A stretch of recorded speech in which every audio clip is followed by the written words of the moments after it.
Oi gente, eu sou a Camila Kapler e este é o Cotidiano. E no programa de hoje eu trouxe uma convidada especial, eu tô falando da Bruna Feuser, gente. Ela é influencer digital e mãe de 3 lindas crianças.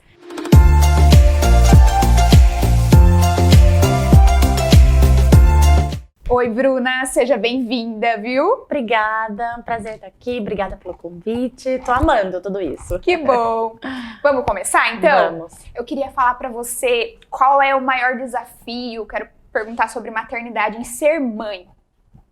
Nossa, ser mãe em si já é um desafio, né? Ainda mais nos dias de hoje, você educar e formar uma pessoa é muita responsabilidade. Eu acho que ainda mais em cima da mãe, porque tudo é culpa da mãe, né? Não sei se já perceberam, mas a criança não fez isso, a mãe que não ensinou. A criança não foi bem na escola, a mãe que não ficou no pé. Não escovou, tá com cárie, é a culpa da mãe que não fez escovar o dente. Então a mãe, coitada, carrega uma culpa imensa hoje da sociedade e dela própria, né? Então acho que a gente ser responsável por educar uma criança, formar um adulto, um cidadão de bem no mundo, já é um super desafio. Mas é um desafio que sempre vale a pena. Que legal escutar isso. Bacana, deixa eu perguntar. Eu fiz uma breve apresentação sua, mas quem é a Bruna? Nossa, sabe que eu tenho bastante dificuldade de responder essa pergunta, porque eu acho que a gente está sempre em constante transformação, né? Cada fase da nossa vida a gente ocupa um papel, a gente é uma pessoa. Então, eu sou a Bruna Feuser, sou filha da Ana e do Gilberto, sempre fui uma criança muito extrovertida, uma menina que gostava muito das artes, de se comunicar, e meu maior sonho era ser mãe. Justamente, ter a minha família, e eu consegui, né, atingir esse sonho muito nova. Então eu me casei aos 22, fui mãe primeira vez aos 23, depois aos 24, daí aos 27. Eu já tô com 34, meus filhos estão já grandinhos, né, eu tô com um de 11, um de 9, até confundo as idades, um de 11, um de 9 e um de 6. E eu fiquei durante quase 10 anos da minha vida mergulhada muito na maternidade. Então, quando alguém me perguntava quem era a Bruna, eu sempre falava, era a mãe do Pedro, Antônio e João, que são os nomes dos meus filhos. E aí, durante um tempo, eu quis me aventurar em profissões que eu não me encontrava, na verdade, até que eu comecei a trabalhar no Instagram com comunicação. Hoje eu sou uma influenciadora da cidade, amo trabalhar com isso, amo me comunicar, conversar, participar de projetos assim tão bacanas igual de vocês. E hoje, e aí quando eu comecei a trabalhar com o Instagram, eu fiquei muito tempo mergulhada no Instagram. Até deixei a maternidade um pouco de lado, e aí meus filhos começaram a sentir minha falta. Sabe quando a família perde um pouco da estrutura, falando assim, a gente se perdeu um pouco? E agora eu tô na fase de voltar, sabe? Então é um equilíbrio que a gente busca entre o trabalho, a vida profissional, a vida de casa, a maternidade, o casamento. Então é difícil a gente se definir, né? Quem é a Bruna Feuser? Eu sou tudo isso aí, viu, gente, que eu acabei de falar. Legal.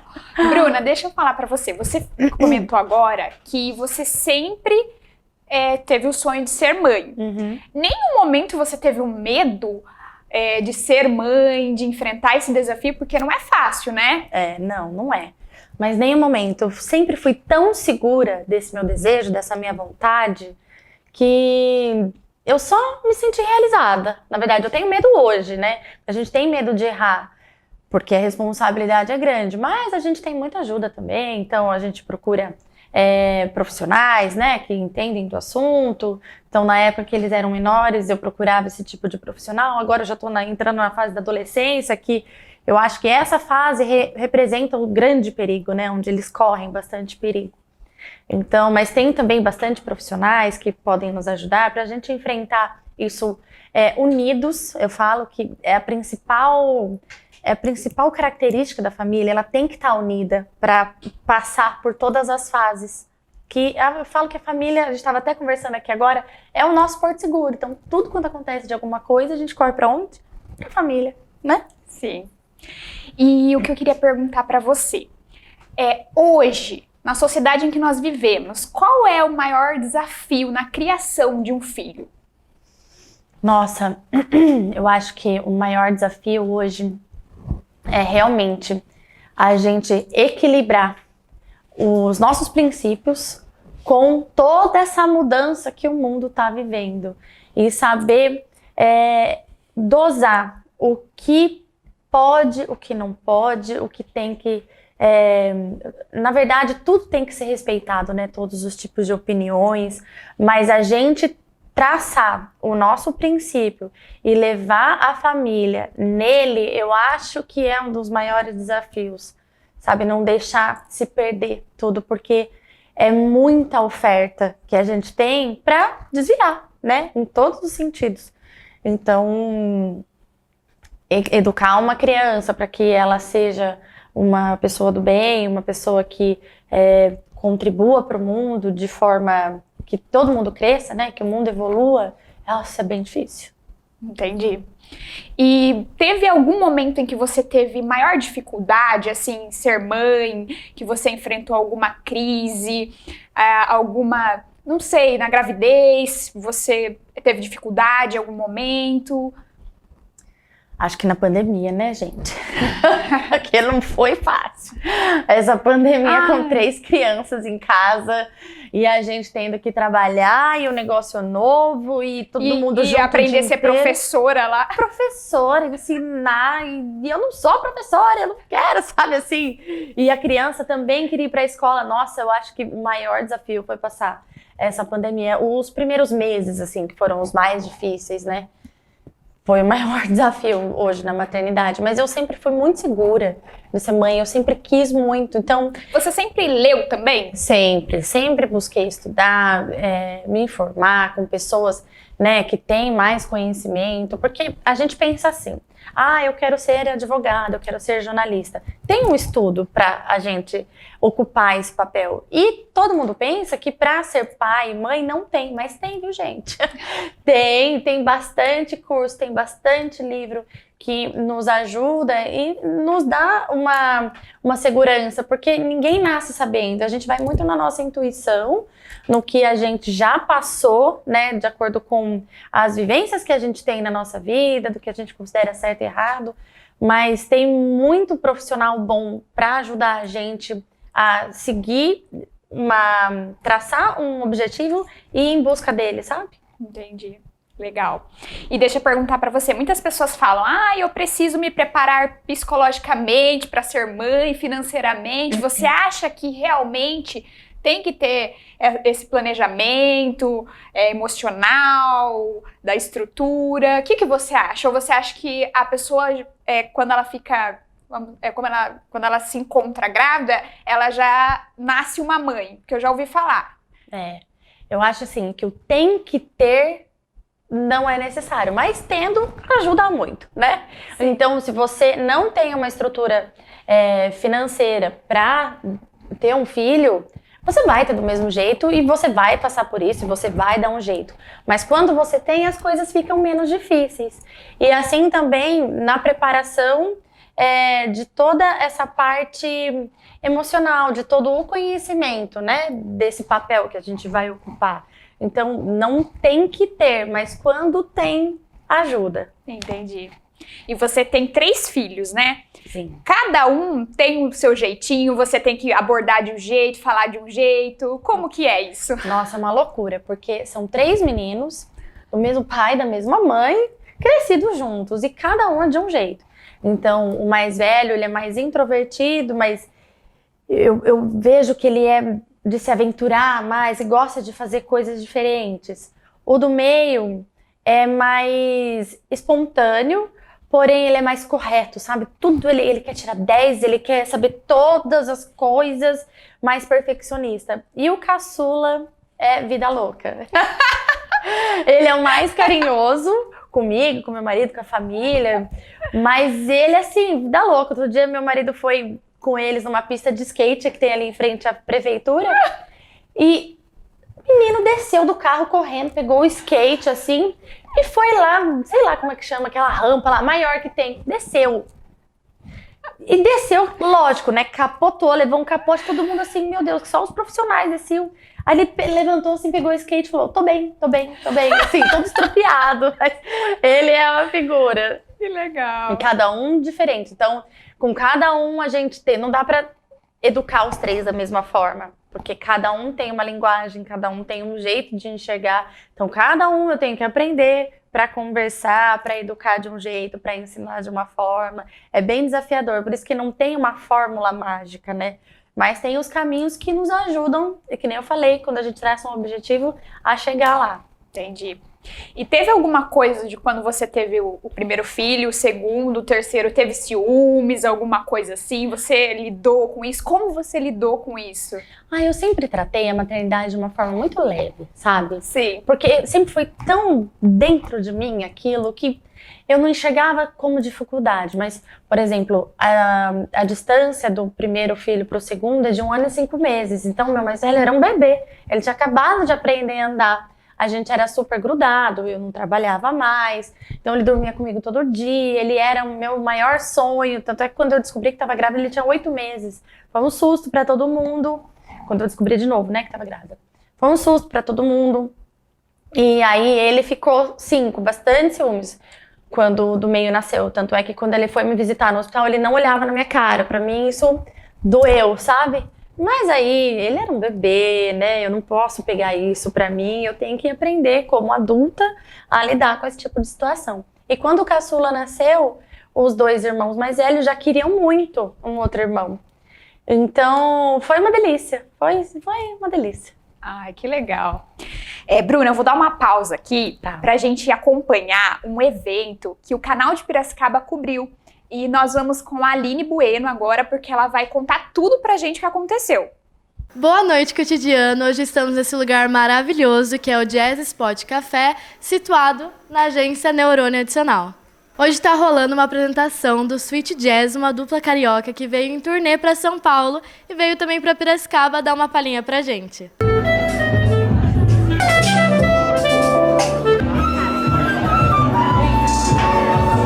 Os meninos do Sweet Jazz misturam instrumentos do clássico ao contemporâneo, num repertório de jazz, rap, bossa trap e drill, com um som urbano e contemporâneo que funde diferentes culturas. Vamos acompanhar agora um pouquinho do show deles.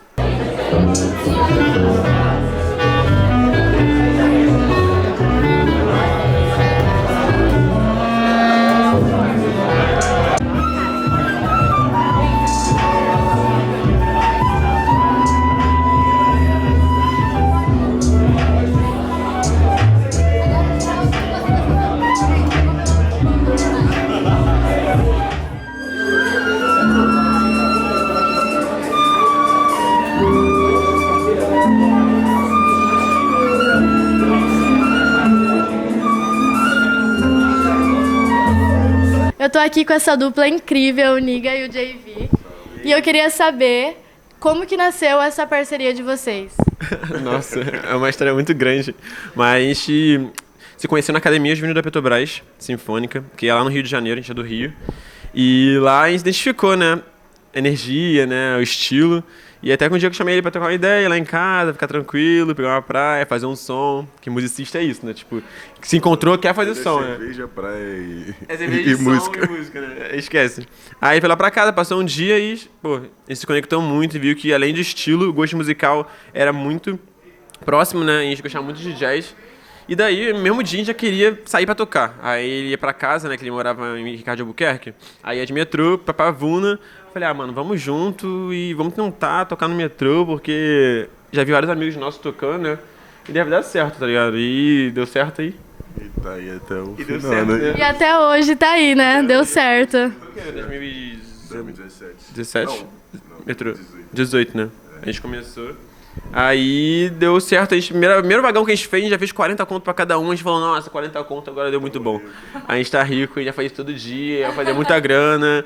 E acabou que a gente começou a ficar muito tempo no metrô, sabe? A gente ficava, sei lá, de 1 da tarde até 11 horas, meia-noite.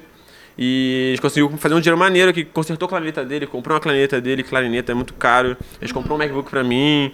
E as coisas estão fluindo, o pessoal começou a contratar pra casamento, pra fazer o show, e a gente começou... E vocês acabaram sendo conhecidos no metrô mesmo?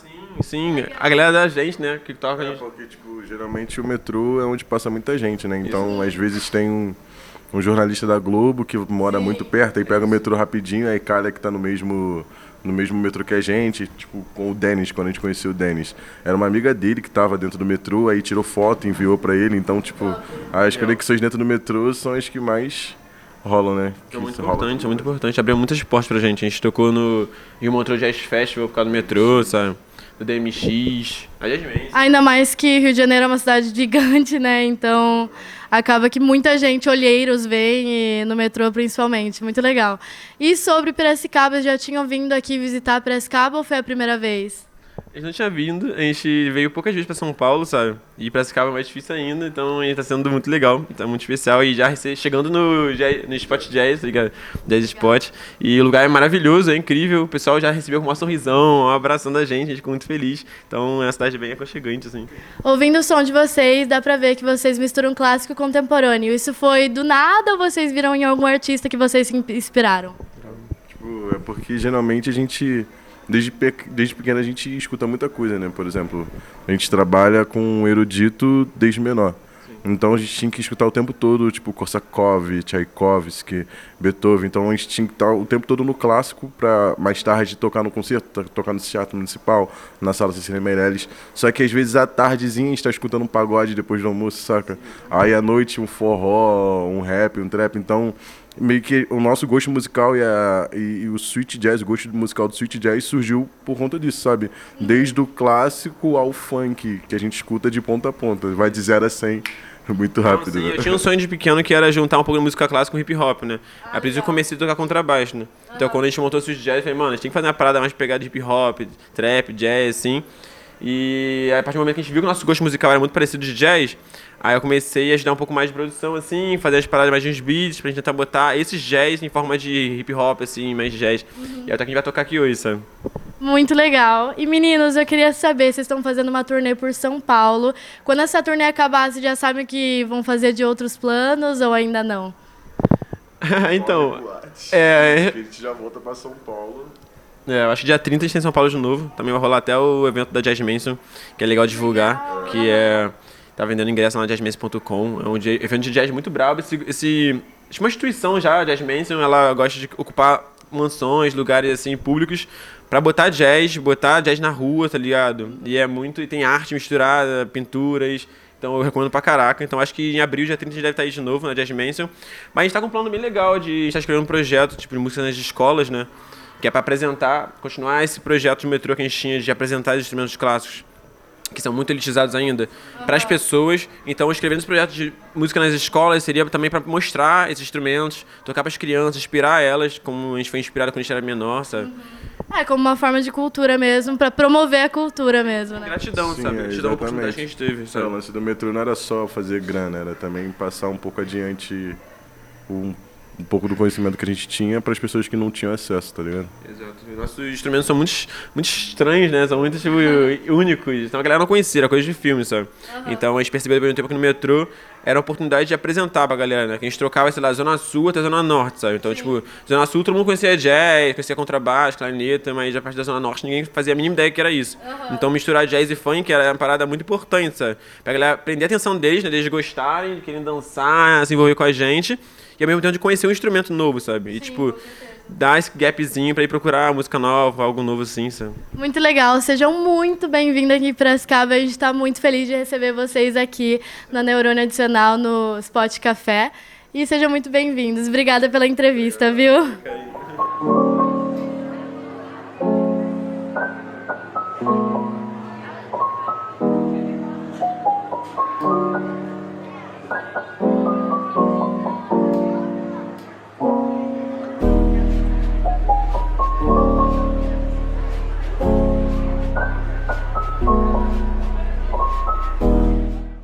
Bruna, deixa eu perguntar pra você. Você é muito jovem, né? E como que é ser mãe jovem? Como que as pessoas interpretam isso? Como que é lidar com tudo isso? Olha, eu acho que ser mãe jovem tem suas vantagens e desvantagens, né? Uma das vantagens é que eu acho que a gente é mais desencanada, sabe? A gente vive mais, a gente tem mais pique, né? Pra correr atrás das crianças, pra viver toda aquela loucura. Eu acho que, comparando com as minhas amigas que estão sendo mães agora, mais velhas, elas são mais calculistas, sabe?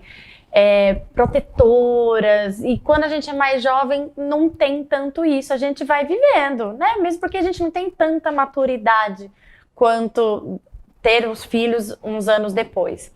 E hoje é bem engraçado, porque meus filhos estão quase meu tamanho. Também não precisa muito, né, gente? Mais meio de altura.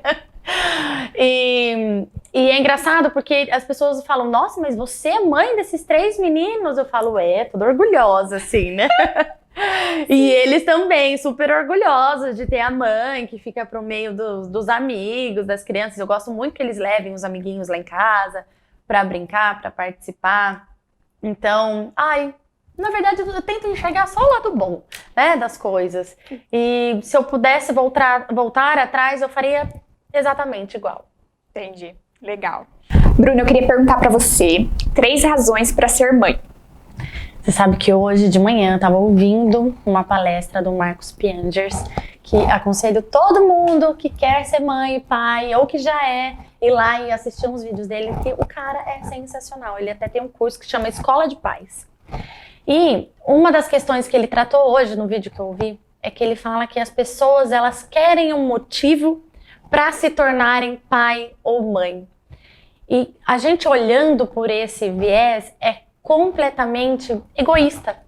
Porque a gente não precisa de motivo pra gente querer ser. Filho não é motivo pra nada. O filho, ele vem pra tornar a gente uma pessoa melhor.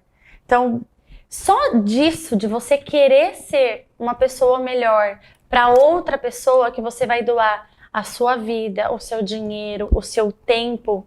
E a gente tá vivendo numa época tão egoísta, né? Que a gente tem pensado tanto na gente, em primeiro lugar, que quando um filho vem no mundo, a gente sai desse papel. Então a gente concentra a nossa vida em uma outra pessoa. Ela se torna o centro e o nosso objeto, o nosso objetivo de vida. E tem um momento que a gente precisa separar disso, porque da mesma forma que nós pais somos responsáveis por aquilo que a criança vai se tornar no futuro, ao mesmo tempo a gente não é. Não é louco isso? É completamente contraditório, né? E então, se eu pudesse dar uma razão pra gente ter um filho, é a gente querer se tornar uma pessoa melhor, porque filho faz isso quando a gente deixa isso acontecer. Bruna, eu já ouvi uma amiga falando que antes dela ser mãe, ela enxergava o mundo de uma forma e depois que ela se tornou mãe, ela passou a enxergar de outra forma. É verdade isso? Completamente. Completamente. É que nem eu falei. A gente muda o sentido da nossa vida, né? A vida em si muda o sentido. Então, antes a gente era o objeto da nossa vida e quando a gente se torna mãe, é aquela coisinha fofa ali que nasceu, que depende completamente de você para tudo. E isso vai ainda por um bom tempo. E até agora, né? Quando a gente cresce, quando a gente até sai de casa, tem a nossa família, a nossa própria família, quando o negócio aperta, para onde a gente vai? Pra mãe, pro pai, nem que seja pra dar uma conversinha, né? Ligar, ai mãe, o que você acha? Nem que seja pra desabafar. Então, é isso. Legal. E você já lidou com alguma crítica? E como você lidou na criação dos seus filhos, alguma coisa assim, algum familiar? Como foi? Direto, né? Crítica é o que a gente mais recebe, sendo mãe. Eu gosto muito de ouvir crítica, na verdade. Gosto muito de tentar ver o porquê que a pessoa tá tendo aquele ponto de vista e aí eu vejo se aquilo faz sentido ou não, porque às vezes a gente tá preso numa bolha que a gente acaba não enxergando e quando outra pessoa fala, é uma chance que a gente tem de enxergar mesmo. De avaliar. De avaliar, realmente, será que eu tô fazendo algo certo? Será que eu não tenho que corrigir isso que eu tô fazendo? Às vezes as críticas são um ponto de vista mesmo que a pessoa nem tá enxergando nada do que você tá vivendo, mas sempre quando vem alguma crítica, a gente tem que considerar se tem algum lado dela que não faça sentido. Então eu sou muito aberta pra ouvir crítica. Todo mundo fala, ai mãe, recebe muito palpite. Gente, eu adorava receber palpite, porque eu considerava se aquilo fazia sentido pra mim ou não. E seguia a vida. A gente tá chegando ao fim de mais um programa. E eu queria perguntar para você, Bruna, quais são seus próximos projetos para você compartilhar aqui com a gente. Então, sabe que eu tenho gostado muito dessa parte da influência digital, que é a criação de conteúdo, né? Então, as empresas têm me contratado para eu criar todo o conteúdo de apresentação, de vídeos institucionais, de criar vídeos mostrando a rotina das empresas, os bastidores. Isso tem, assim, me motivado muito, sabe, no meu trabalho. Então, cada vez eu tô fazendo mais isso. Pretendo voltar com o meu canal no YouTube, que é de entrevista também. Aliás, quero parabenizar esse projeto, viu, gente? Parabéns. Piracicaba precisa de um canal pra gente conversar, pra gente trocar ideias, pra gente crescer juntos. Isso é muito legal. Fiquei muito feliz e honrada com o convite, parabéns. E espero novos convites para estar aqui com vocês. Com certeza. Bruno, eu quero agradecer você de coração. Muito obrigada por compartilhar tudo isso com a gente, viu? São coisas que serviram para minha vida. Que bom, feliz. Que bom. É isso aí, gente. Se inscrevam no canal de Piracicaba, ativem o sininho, sigam a gente nas redes sociais e até a próxima no nosso cotidiano.